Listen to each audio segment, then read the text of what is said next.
بول دے یا رسول اللہ، اور اونچی آواز میں بولے یا رسول اللہ۔ آخری شعر ہے یہ کہ 17 بھی دے دیا ہے، نظر بھی اتار دی، دولت سکون و چین کی سب مجھ پہ وار دی۔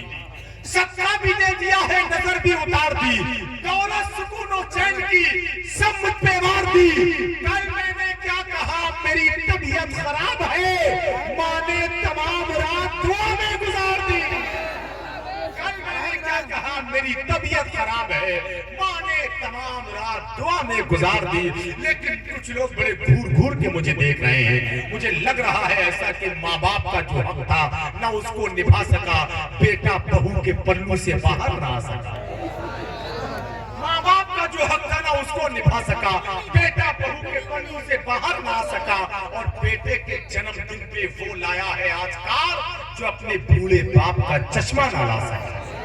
لیکن ایک بات یاد کر لے، بیوی کا بھی ایک مقام ہے۔ سچ تو یہ ہے کہ بیوی سینے سے لگانے کی چیز ہے، بیوی دل میں بسانے کی چیز ہے، ماں اور باپ سر پہ بٹھانے کی چیز ہے۔ اس کو یاد رکھنا ہے آپ حضرات۔ بہت سے لوگ بیویوں پر ہی پوری مردانگی نکالتے ہیں۔ بس حضرات اب آئیے، مفتی گلفام صاحب ملک ہندوستان کا ایسا مشہور اور مقبول لہجہ ہے۔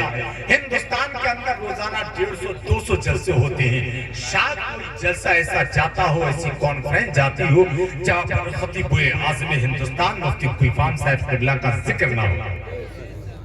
ایسا خطیب ہے، لیکن میں آپ کو بتا دوں، بابا فرید سے ایک شخص نے کہا آقا جو تقریر ہوتی ہے یہ تقریر میرے دل پر اثر نہیں کرتی۔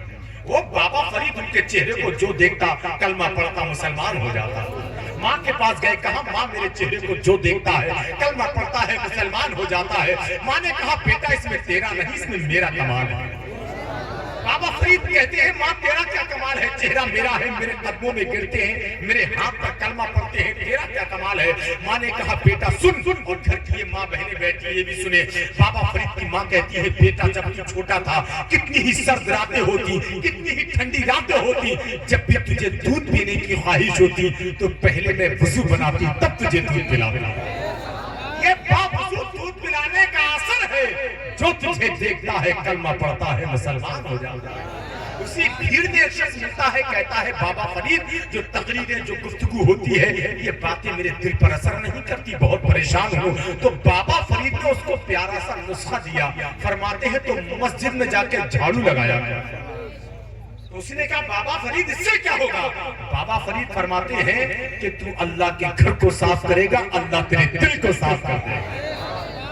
کیونکہ اچھی بات تو ہوتی ہی اثر کرنے کے لیے ہے، گناہوں کی وجہ سے جو دل پر زنگ آتی ہے تب اچھی بات کا اثر نہیں ہوتا ہے۔ ایسا خطیب ہے کہ جس کی تقریر سننے کے بعد بے چینیاں دم توڑ دیتی ہیں اور بے قراریوں کے جراثیم ہمیشہ ہمیشہ کے لیے نیست و نابود ہو جاتے ہیں۔ آئیے حضرت علامہ شاہ مفتی گلفام صاحب قبلہ رام پوری کا خیر مقدم کر لیں، اور آپ جانتے ہیں رام پوری کتنا تیز ہوتا ہے۔ یہ تو جانتے ہی ہیں آپ کہ رام پوری کتنا تیز ہوتا ہے، اور اس پر دھات بریلی شریف کی رکھ جائے پھر اس کا عالم کیا ہوگا۔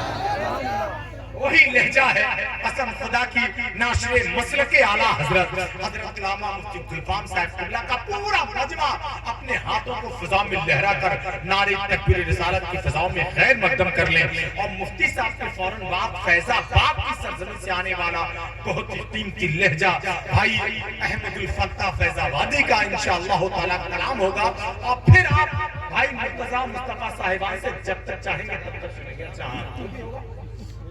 آئیے مفتی صاحب کا خیر مقدم نعرے سے کریں، نعرہ تکبیر، زندگی اور شامل کریں، نعرہ رسالت، نعرہ حیدری، فیضان غوث اعظم، مسلک اعلیٰ حضرت، فیضان سرکار مفتی اعظم ہند، بستی بستی قریہ قریہ،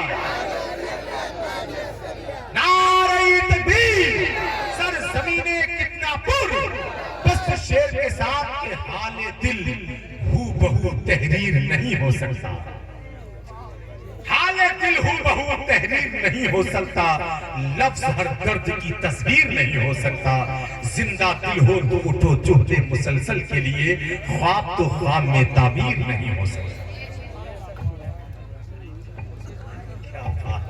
مفتی صاحب نے کہا یہ بیٹھ جائیں، ایسا نہیں ہو سکتا. ارے جب کھڑے ہونے کے لیے ٹانگیں دی ہے تو اللہ نے بیٹھنے کے لیے